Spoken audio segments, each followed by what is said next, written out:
Now, the COVID-19 pandemic caused an unprecedented disruption to the public transport sector. The curfew, inter-county movement restrictions, sanitizing, social distancing and wearing of face masks were measures aimed at curbing the spread of coronavirus, but their implementation dealt the public transport sector a heavy blow. This afternoon, on the 2020 Year in Review, we focus on the new norm in the public transport sector. Irene Chuma Odim gives us more details. 2020 kicked off positively for the public transport operators, having cashed in on the back-to-school rush and the regular committees. This, however, did not last, as 2 weeks after Kenya reported its first COVID-19 case, President Uhuru Kenyatta ordered a countrywide curfew between 7 p.m. and 5 a.m. to tame the spread of coronavirus, with only essential service providers exempted from the curfew. Public transport sector was badly hit. Gari ndio hakuna, halafu zenye ziko chache nauli iko juu sana. Kutoka Nairobi kwenda mahali ingine kama Nakuru ama Eldoret ama Kitale, sasa sio kama miaka ingine juu ya hii ugonjwa. Juu sasa gari ikibeba ile pesa imebeba, haina pesa ya kuwekwa mafuta iende irudi. Juu gari saa ingine Disemba wakati kama huu gari huwa inaenda inarudi bila watu, dereva anakuja mwenyewe.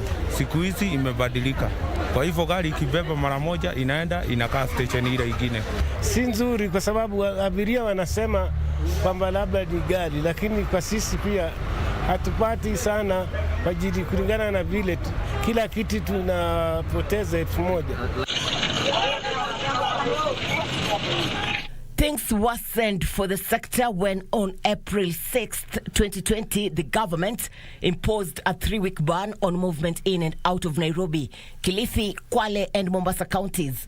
Mandera followed suit soon after announcing a 30-day lockdown to prevent the spread of the coronavirus following confirmation of 2 cases in the region.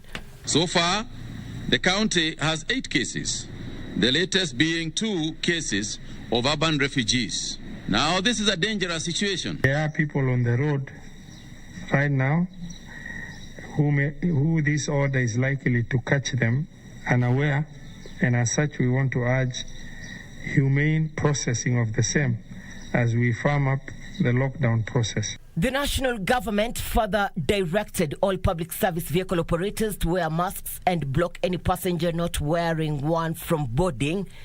The operators were, among others, also required to observe social distance between passengers by carrying only 60% of their vehicle's capacity. 14-seater vehicles were only allowed to carry 8 passengers per trip. Strict hand washing by commuters while maintaining personal hygiene was also made a requirement for matatu users.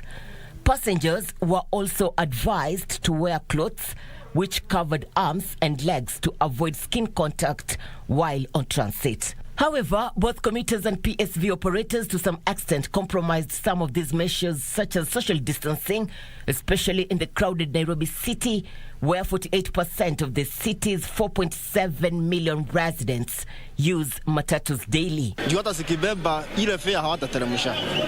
Na bado juu kuna shida ya corona, naona maoni yangu ni tuendelee na keep distance. Hawakutravel, watu walisha travel kwa hii mwaka yote wakitravel, wanafunzi na watu kwa to respect wanafunzi vile wanafunzi. Maybe wanafunzi wakifungua ndio maybe inaweza juu watu gari inabeba watu 30, watu 38. Watu 26. The rising number of infections resulted in subsequent extensions of the cessation of movement in and out of Nairobi, Mombasa, Kilifi and Kwale counties for a total of 3 months, which lapsed on July 7th. The spike we are witnessing has not just erupted out of nowhere.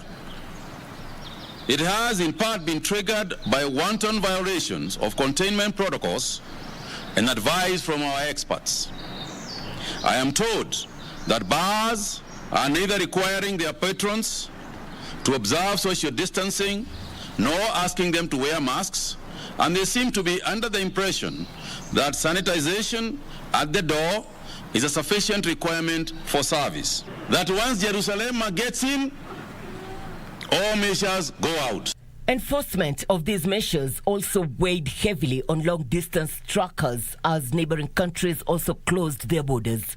Truck drivers were initially subjected to mandatory COVID-19 tests at the border points before this changed to presentation of clearance certificates from the country of origin. Na polisi wanasema hawaruhusu gari za Kitanzania kuingia nchini Kenya. Sasa tulipotoka boda hatujapewa taarifa yoyote ya kuidhinisha kwamba haturuhusiwi kuingia Nairobi.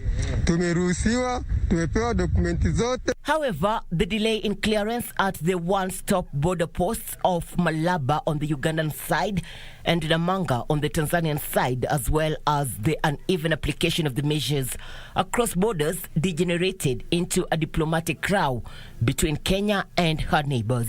Hapa ni kuumia, tunaumia, sio tinira tuko naye hapa. Na tungependa hii safari yetu iendelee. Pindi tunapotembea kila mahali unaposimama unaambiwa dereva wa Kenya yuko na corona. Sasa tunashangaa vipimo hivi tunapimwa ni vya kazi gani? Kwa sasa hivi tumefungiwa mahoteli huko. Ukivuka hapa kama uko na gasi yako umejipanga, ukifika pale Bustema wanakunyang'anya gasi. Wanakuambia unakuja kulipua nchi yetu. Chakula ile umebeba wanakuibia. Unaambiwa utembee hivyo hivyo mpaka urudi kwenye. Hata mahali ya kulala uruhusi kulala. Unaambiwa ni ukitoka boda ni uende. This then we are working with the county commissioners to have them held in a certain area away from the border point where they are not allowed to mingle with the community.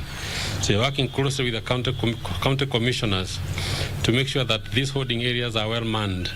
Enoch Sikoli, Citizen TV. The row resulted in traffic snarl-ups which stretched tens of kilometers from the border points where truck drivers spent several days to be cleared. Truck drivers from Kenya were also not at ease with the directive that they hand over their trucks to their counterparts across the border for fear of damage, pilferage or loss of their cargo. Even a cessation of movement in 4 counties was lifted and the curfew period shortened. Compliance with these measures had a cost effect on business overheads, which some operators passed on to passengers by hiking the fares. For Year in Review, my name is Irene Mchuma Udim.